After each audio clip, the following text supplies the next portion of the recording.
যখনই প্রশ্ন আসে বাংলাদেশ, যখনই প্রশ্ন আসে সার্বভৌমত্ব, তখন দল মত নির্বিশেষে বাংলাদেশের একাংশের মানুষ আমরা কিন্তু এক হয়ে যাই।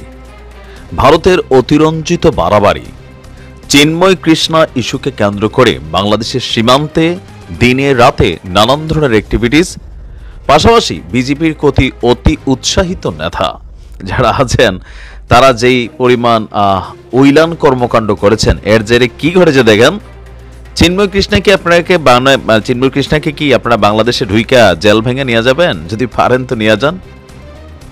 চিন্ময় কৃষ্ণার কপাল আপনারা পোড়াইছেন। আমি মনে করি আপনাদের এই অতিরঞ্জিত কর্মকাণ্ডের জন্য আজকে চিন্ময় কৃষ্ণা নিজে জামিন একটা বিপদে পড়ে গেছে।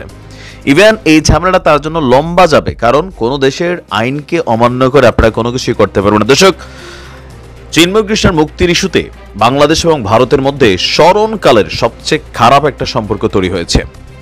আর এই খারাপ সম্পর্কটার কারণে আজকে যেটা ঘটছে দেখেন, গত 2 দিন যাবৎ ভারতের বিভিন্ন অ্যাক্টিভিটিজের ফলে বাংলাদেশের যারা উকিলরা আছেন, আইনজীবীরা আছেন, তারা সবাই একাট্টা হয়েছেন। আর তাদের এই একাট্টাটার অ্যাকশন দেখেন।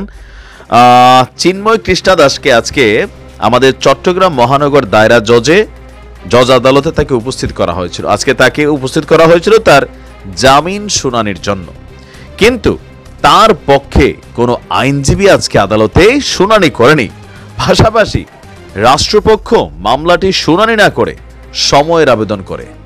সব মিলিয়ে আদালত পরবর্তী জামিন শুনানির জন্য দিন ধার্য করছে হচ্ছে আজ থেকে 1 মাস পর, মানে 2রা জানুয়ারি। আর এই সময়ের পুরাটাই তাকে আদালতে না কারাগারে থাকতে হবে। সেটা বুঝতে পারছেন তো? ভারতের যারা আছেন অতি উৎসাহী। আপনাদের দেশে আপনারা যা খুশি করেন, এই দেশের ইস্যু নিয়ে কারে মুক্তি দিতে হবে না দিতে হবে সেগুলো নিয়ে আপনাদের মন্তব্যে আপনাদের চিন্ময় কৃষ্ণা প্রভুই কিন্তু বাটে পড়ছে। চট্টগ্রাম আদালতের সহকারী public prosecutor advocate Enamul Haque তিনি বলছেন, আজ চিন্ময় কৃষ্ণার পক্ষে কোনো আইনজীবী আদালতে উপস্থিত হয় নাই। পাশাপাশি রাষ্ট্রপক্ষ তার মামলাটাকে আজকে শুনানি করতে চায়নি। আদালত জামিন শুনানির জন্য 2025 সালের 2রা জানুয়ারি দিন ধার্য করেছেন।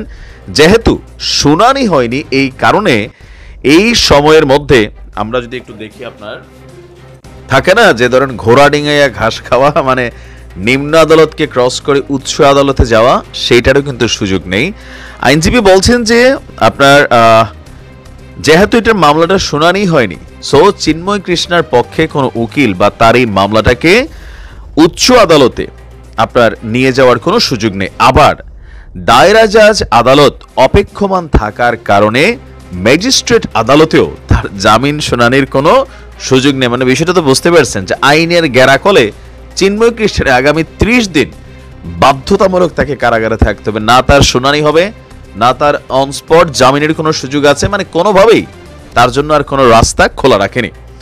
জামিন শুনানির তার ধার্য তারিখ 2 জানুয়ারি পর্যন্ত চিন্ময় কৃষ্ণা দাসকে কারাগারে থাকতে হতে পারে কিনা জানতে চাইলে নাম প্রকাশে অনিচ্ছুক, ভয় পায় আর কি, মানে যাই হোক, সুপ্রিম কোর্টের এক আইনজীবী বলছেন ধার্য তারিখের আগে জামিন পেতে চাইলে আপনার একটা রাস্তা খোলা আছে, তবে সেই ক্ষেত্রে কিন্তু সেখানে তার আইনজীবীর প্রয়োজন হবে।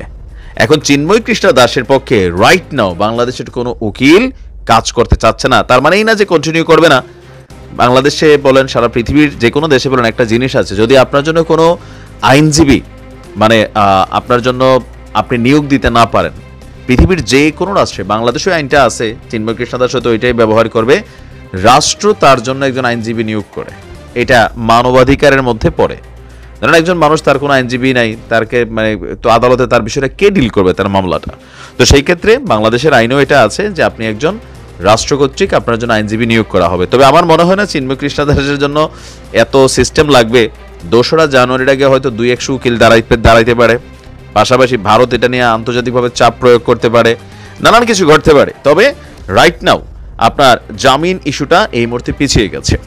আর এইগুলো কেন হইলো? কোথাও না কোথাও বাংলাদেশের মানুষ, যখন বাংলাদেশের সার্বভৌমত্ব ইস্যু আসে, আমাদের মধ্যে নানান বিভাজন আছে, কিন্তু যখনই রাষ্ট্রের ইস্যু, দেশের ইস্যু, জাতীয়তাবাদের ইস্যু, দেশপ্রেমের ইস্যু, আমরা সবাই একটা ইউনাইটেড টিমের মতন কাজ করি।